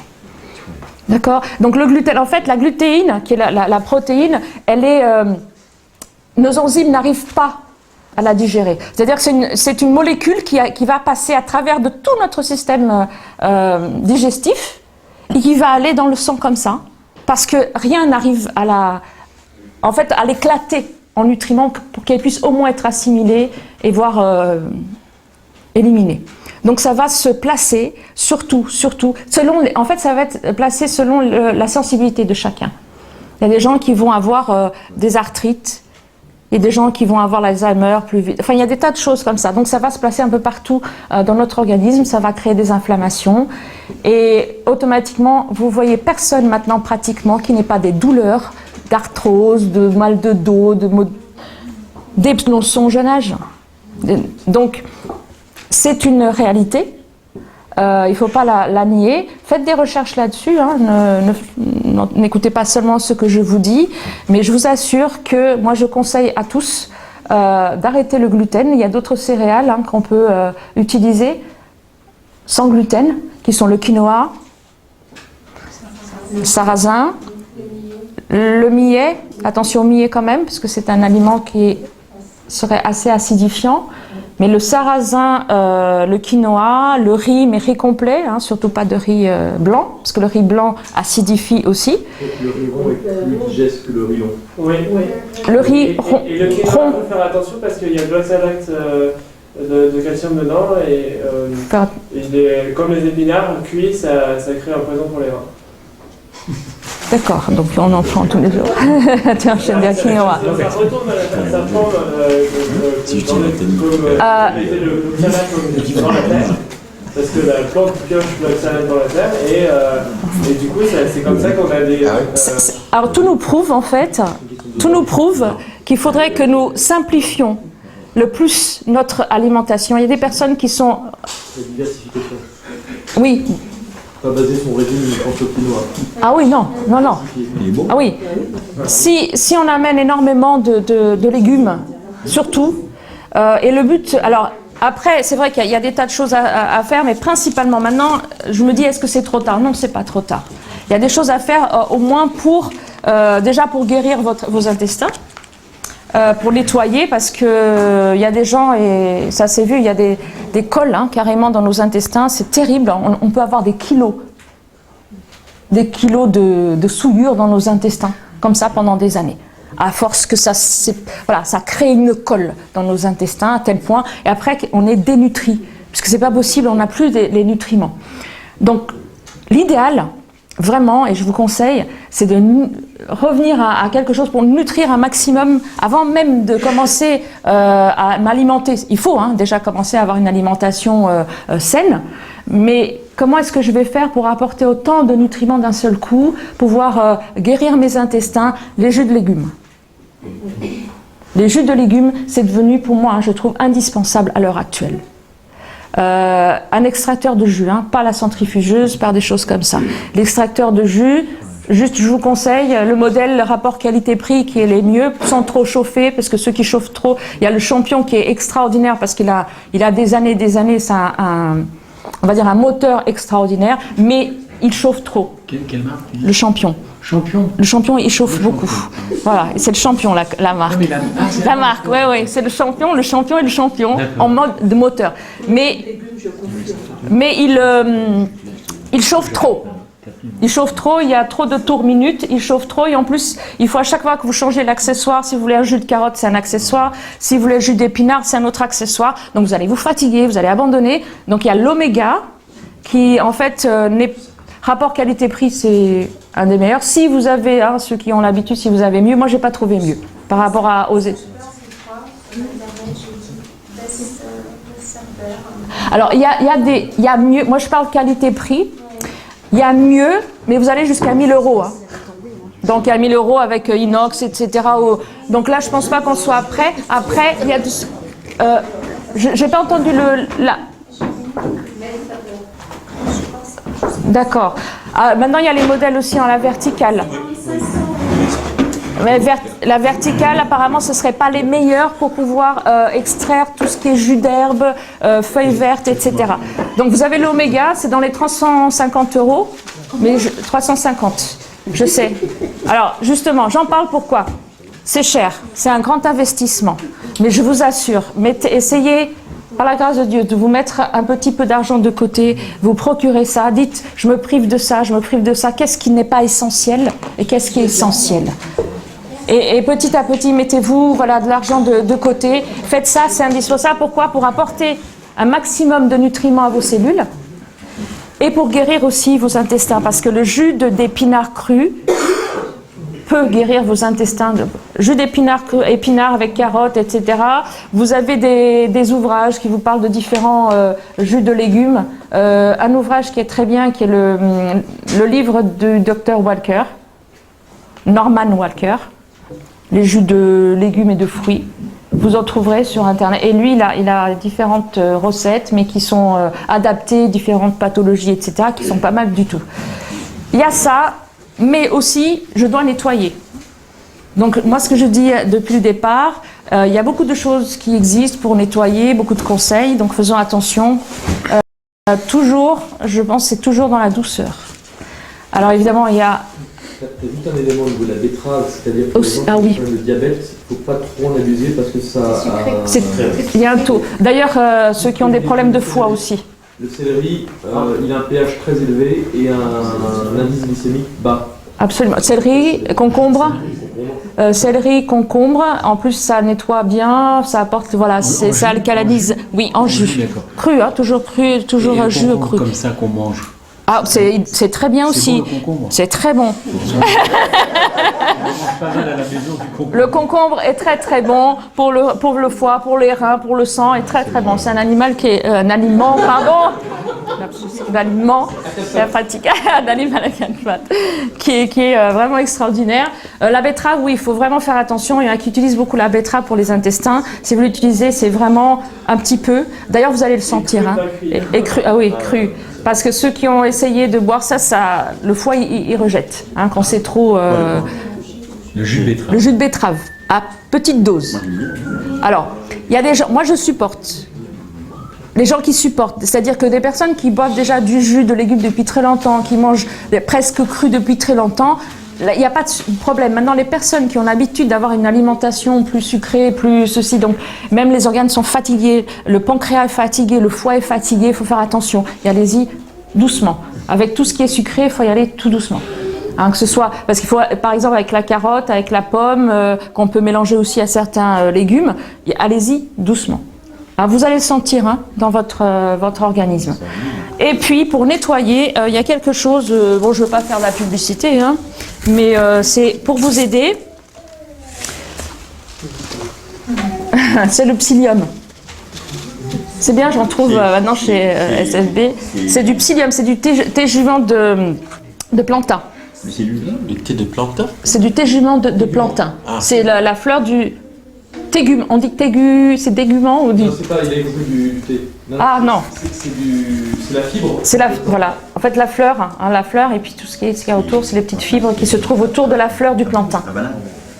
Non, le plantain, la plante qu'on trouve dans nos jardins, mais c'est pas les... C'est l'ispagoule, oui, c'est ça? Voilà, c'est ça, parce que plantain, c'est... Oui. Je connais le plantain autrement. Ah non, c'est pas le plantain de la banane. Mais c'est vrai. Donc ça, en fait, alors allez-y doucement. Hein, au départ, une cuillère à café. Vous voyez la réaction de votre organisme. C'est quelque chose qui n'agresse pas. C'est-à-dire, ça va nettoyer votre intestin sans l'agraisser. C'est un muscle. En fait, ça va créer un gel. Parce que faites attention aussi quand vous le mettez, c'est-à-dire une cuillère à café.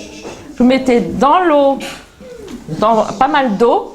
Vous mélangez bien et vous le prenez tout de suite. Pourquoi? Parce que ça crée un gel. Il ne faudrait pas que ce gel se crée dans le verre. Oui, froid. Bah, vous pouvez prendre avec de l'eau tiède si vous voulez, hein, ce n'est pas un problème. Même avec dans votre jus de légumes, il n'y a pas de souci. Mais il faut surtout bien touiller et l'avaler tout de suite parce que si vous attendez, ça devient un gel et normalement ce gel est censé se créer à l'intérieur de votre organisme et non pas à l'extérieur. mais boire beaucoup d'eau après. Et il y en a qui le recommandent, et franchement j'ai testé et c'est très très bien, de mélanger aussi pour guérir l'intestin les graines de chia. En plus ça contient les graines de chia qui est très complet en oméga 3 et oméga 6, graines de chia. C'est quelque chose qui est très cher, c'est pour ça que je ne vais pas dire d'utiliser au quotidien dans votre CHIA. Donc il faut moudre une petite cuillère à CHIA. On conseille la même quantité de psyllium avec la même quantité de graines de chia. Les moudre sur le moment, une graine, elle est tellement petite que vous allez avoir du mal. Une cuillère à café, si vous utilisez une cuillère à café de psyllium, une cuillère à café de graines de chia. Si vous utilisez une cuillère à soupe, pareil. Il faut la moudre dans un moulin à café, par exemple. C'est pas pour utiliser le café, mais c'est pour les graines. Et vous mélangez les deux avec l'eau. Et là, ça a vraiment un pouvoir nettoyeur et guérisseur de l'intestin. En fait, le psyllium, il va faire... C'est comme un balai. Hein, il y a les villosités de l'intestin, donc le psyllium va aller dans les villosités et va faire l'effet d'un balai intestinal. Donc si vous faites ça au quotidien... Comme un lavement. Comme un lavement. Sauf que là, c'est beaucoup plus doux. D'accord ? C'est beaucoup plus... Je ne dis pas que le lavement, il ne faut jamais l'utiliser. Il y a des situations d'urgence, parfois, mais faire attention à certains lavements qui existent, thérapeutiques, etc. Il faut voir, il faut faire très attention à ça.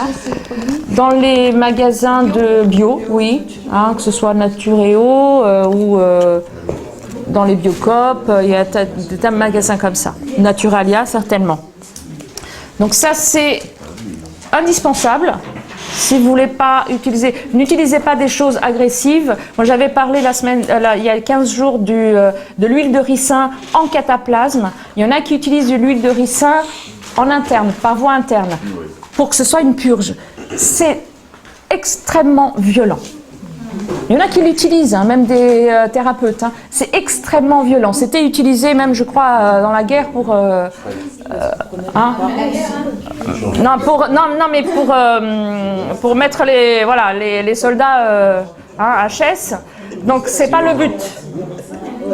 C'est pas le but. L'huile de ricin, j'en avais parlé la semaine dernière pour des cataplasmes. C'est très bon aussi pour les intestins, pour aider non seulement les intestins, mais tous les organes internes. Problème d'inflammation, mesdames, au niveau du bas-ventre, le foie, etc. Des cataplasmes d'huile de ricin. Donc, est-ce que je vais rapidement, pour pas que vous soyez comment je fais pas. Il y a des vidéos sur Internet, si vous voulez, mais faites attention sur ces vidéos de qui. Parce que j'ai vu, il y a des messages qui passent en même temps que ce genre de choses, donc on va faire attention. L'huile de ricin, il faut l'acheter sur Internet de préférence, des bouteilles d'1 litre qui va vous coûter 12 €, parce que si vous allez en magasin, l'huile de ricin est utilisée parce que ça marche très bien au niveau de beauté. C'est quelque chose pour la peau et pour les cheveux qui est extraordinaire.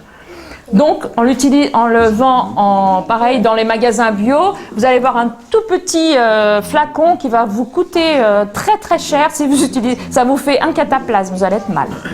Donc, il faut acheter par le litre. Ça va vous coûter 12 €.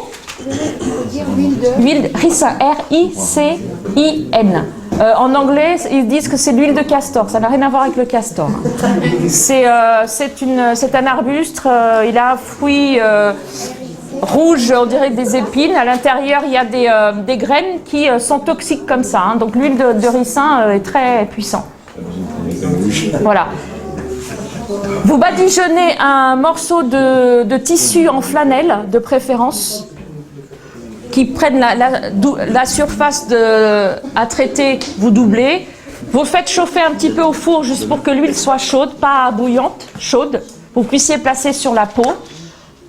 Donc directement sur votre peau, vous protégez vos vêtements, vous protégez votre lit, votre canapé, parce que c'est quelque chose de tellement poisseux que vous aurez du mal à récupérer vos vêtements. Donc vous placez le tissu imbibé d'huile sur la peau, vous passez un plastique qui protège, vous placez ensuite une bouillotte d'eau chaude ou un coussin chauffant dessus. Et vous gardez ça minimum 1 heure, voire toute la nuit. Vous placez une serviette par-dessus, vous enroulez bien, vous mettez confortable, à lire votre Bible sur le canapé, l'esprit de prophétie. ou dans votre lit à faire dodo pendant 8 heures, même avec votre cataplasme, c'est pas grave, si vous le levez dans la nuit, vous l'enlèverez, mais qu'il soit le plus longtemps possible. Faites ça tous les soirs pendant un certain temps et vous allez avoir des merveilles.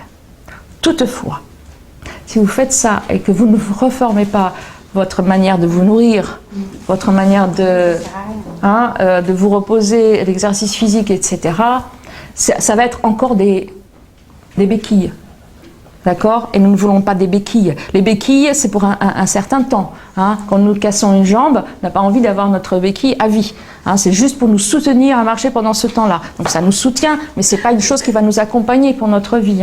Ce qui va nous accompagner, c'est la meilleure santé par toute l'application en fait, des remèdes naturels de santé qu'on a énumérés. Je pense qu'aujourd'hui, on va s'arrêter là. Est-ce que vous avez des questions par rapport à ce qui a été dit, si je peux du mieux possible? C'est vrai que je présente mes excuses, excusez-moi, parce que c'est vrai que j'ai du mal à parler ce soir, peut-être la chaleur, la fatigue, fermentation. Donc putréfaction, fermentation, ce sont les résultats de la mauvaise alimentation, les mauvaises combinaisons alimentaires. Je peux être végétarienne, ne jamais toucher à toutes ces choses que j'ai énumérées, et pourtant être dans un état de fermentation, je me sens toujours mal. Et après je vais dire, ah ben non, moi je reviens à la viande et autres et aux céréales parce que les végétaux, le cru ne me convient pas. Évidemment, il faut un certain petit à petit, en changement d'alimentation, les légumes cuits vapeur au départ pour arriver le plus possible après aux crudités. C'est les mauvaises combinaisons. Donc si je combine mal mes aliments, même végétaux, je vais créer de la fermentation. Et automatiquement, je vais encore avoir de l'acidité, mon intestin qui va être inflammé, je vais encore continuer avec mes problèmes. D'accord? Donc il faut faire très attention, il y a des normes à respecter, puisqu'il faut des enzymes spécifiques pour digérer les protéines et d'autres pour digérer les amidons, pour digérer les sucres. Ça ne se digère pas au même endroit, au même moment et avec les mêmes enzymes. Donc si je mets dans ma bouche, dans mon estomac, des choses différentes, où il faut des enzymes différentes, mon organisme ne sait pas où il en est. Il va digérer certaines mais pas l'autre, donc ça va faire fermentation. Ça c'est brièvement résumé, ça demande plus d'explications. Mais en tout cas, par exemple, l'amidon, jamais avec les protéines. Chose qu'on fait tout le temps. C'est de là viennent toutes les maladies aussi, parce que on mange de la viande avec des pâtes. Pâtes, riz, pommes de terre, viande, poisson, pâtes, riz, pommes de terre. C'est catastrophique. Souvent, on mélange aussi des protéines végétales bien concentrées, qui sont les légumineuses, avec du riz complet, soi-disant pour compléter, pour avoir tous les acides aminés. C'est pas la peine. Arrêtez de vous dire qu'on n'aura pas assez de protéines, qu'il n'y aura pas tous les acides aminés. Il y a tous les acides aminés même qu'il faut dans les végétaux, tout simplement. Arrêtons de nous prendre dans la tête. Le Seigneur a fait les choses tellement d'une simplicité extraordinaire, mais l'ennemi a tout fait pour nous compliquer la vie. Donc, on n'a pas besoin. Donc, pas de protéines avec les amidons, ça crée de la fermentation. Un repas de protéines avec les légumes, les crudités, enfin les végétaux, on va dire. Protéines végétaux, amidons végétaux. Vous voyez ? Si je veux un amidon, je fais un repas avec les végétaux. Je veux des protéines, je mets concentrées, parce que tout a des protéines. Je parle protéines, ce que nous on considère comme des protéines, sachant qu'il y a des protéines partout. Mais si vous voulez des lentilles, des haricots, surtout ne les mélangez pas avec du riz parce que c'est... Voilà. Voilà, c'est courant, c'est courant. Les fruits surtout, les fruits entre eux, acides et fruits doux, ça crée de la fermentation. Avec une salade de fruits, on peut attraper une cirrhose du foie. Ah oui. Ça crée de l'alcool, on devient un alambic à nous tout seul. C'est terrible. Il y a des personnes qui sont malades et n'ont jamais touché à l'alcool. Les fruits doux tout seuls, les fruits acides tout seuls. Les fruits jamais avec les légumes, sauf des exceptions, comme on a vu que la pomme, par exemple, si on la mélange, si elle est en jus, etc., il n'y a pas d'effet. Après, on n'a pas tous les éléments. En tout cas, moi, je n'ai pas encore tous les éléments pour tout expliquer. Mais en règle... Oui, Qu'est-ce que tu appelles les fruits doux et les fruits acides? Alors, fruits doux... Il y a les fruits doux, les fruits mi-acides et les fruits acides. Donc les fruits doux, c'est tout ce qui est bananes, abricots, les dattes, Alors, il y a très peu de fruits doux, hein. Mais il y a les fruits mi-acides, les mi-acides qui vont à peu près bien avec les doux. Ça va être la pomme, etc. La pomme, la mangue, c'est pas. Après, tout ce qui est plus acide, surtout très très acide, faire très attention à l'ananas. Il y a beaucoup de personnes qui sont intolérantes à l'ananas, c'est très très acide. Il y a l'orange, la pamplemousse. Ça ne veut pas dire que vous ne devez pas les manger, mais moi je dirais même les personnes qui sont très fatiguées, qui ont un foie très fatigué, qui sont, on va dire, en énergie à zéro, je mettrais de côté, tant qu'on n'a pas refait un petit peu sa flore intestinale, enfin, réparer son intestin, tant qu'on n'a pas une meilleure énergie, on n'a pas apporté les nutriments, il faut surtout apporter tout ce qui est alcalin. Faites des recherches sur tous les aliments qui sont alcalins, où on vous apportera pour la prochaine fois une liste d'aliments alcalins. Et rejeter pour l'instant tout ce qui est très acide comme les oranges. Ça ne veut pas dire que vous ne pouvez plus en manger, c'est pas ça. Mais quand on a un organisme très très fatigué, etc., essayons de mettre ces choses-là de côté. De réduire, mais au moins ne jamais les mélanger à autre chose. En tout cas, faire attention. Et les desserts, oui. Pour le citron, c'est pareil. Alors le citron le citron c'est une exception. Le citron est un remède à lui. Seul. Et apparemment, la tomate, c'est pareil. Et la tomate, elle deviendrait aussi alcaline. Mais faites attention aux tomates. Attention, parce qu'il faudrait qu'elle soit très bio, que vous ayez vraiment l'assurance que cette tomate n'a pas été transformée. Donc la tomate, ça dépend. Il faut tester. Après, tout est personnel. Je sais qu'il y a des personnes que ça se passe très bien. Moi, la tomate, je l'ai mise de côté. Mais je ne vais pas vous dire de mettre de côté. Après, c'est un vécu aussi. Mais quand on a un doute... le citron est un remède extraordinaire pour alcaliniser l'organisme. Donc un citron pressé le matin à jeun dans de l'eau, c'est extraordinaire pour les intestins et pour le foie. Donc ça, si vous faites ça, vous pouvez faire ça toute votre vie. Dilué dans l'eau. Vous pressez un citron biologique, s'il vous plaît, parce que sinon c'est... Vous pressez le citron et la même quantité que cela. Quand on peut en trouver. Alors, pareil, évidemment, quand on peut, c'est biologique, tout doit être biologique. Maintenant, seul le Seigneur connaît la situation de chacun, où nous sommes, où nous allons, qu'est-ce que nous avons à notre disposition. Si je n'ai pas d'autre choix que de prendre un aliment que je sais qui contient pesticides et autres, quand je fais ma part, j'ai mis des aliments que Dieu a trouvé bon de me donner, puisqu'ils sont bons. Il m'a dit, ce qui est bon à manger, ils sont sur ma table.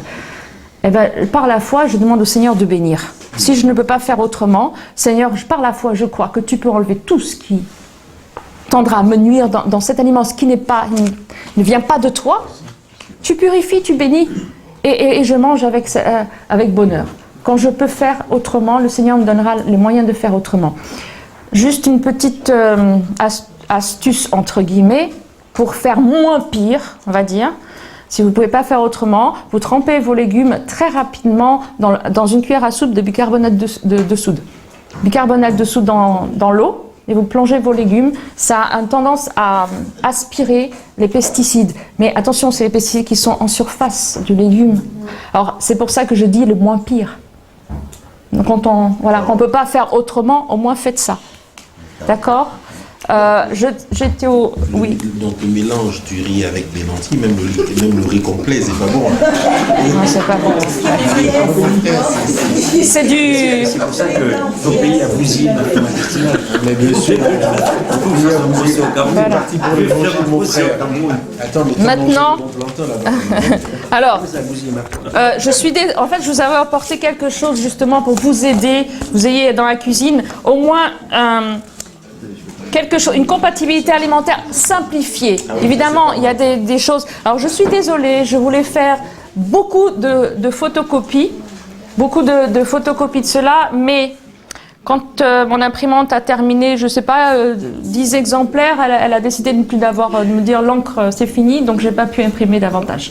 Donc peut-être que si vous êtes en famille, ne prendre qu'un seul exemplaire et j'en rééditerai d'autres la prochaine fois, juste pour que vous ayez au moins Vous mettez ça dans votre cuisine et vous avez, voilà, ici vous avez les flèches rouges, ça veut dire que ça c'est pas compatible avec ça, c'est pas compatible avec ça, c'est pas compatible avec ça. La flèche verte c'est compatible, la flèche verte c'est incompatible. Les melons se mangent seuls. Voilà. Quelque chose, les amis, que j'ai appris aussi, que la papaye ferait partie un peu de la famille des melons. Donc elle doit se manger seule. Comme les melons, seul. C'est-à-dire que quand vous mangez votre melon, vous ne devez rien mettre comme autre fruit ni autre aliment. Ça doit être tout seul. Et la papaye, pareil. C'est-à-dire elle se mange toute seule. Mais on n'a pas forcément à faire la salade de fruits. On mange les fruits comme ça, sans les mélanger. En fait, un repas de fruits monofruits, c'est-à-dire si vous avez les kakis, apparemment, ce serait la même chose.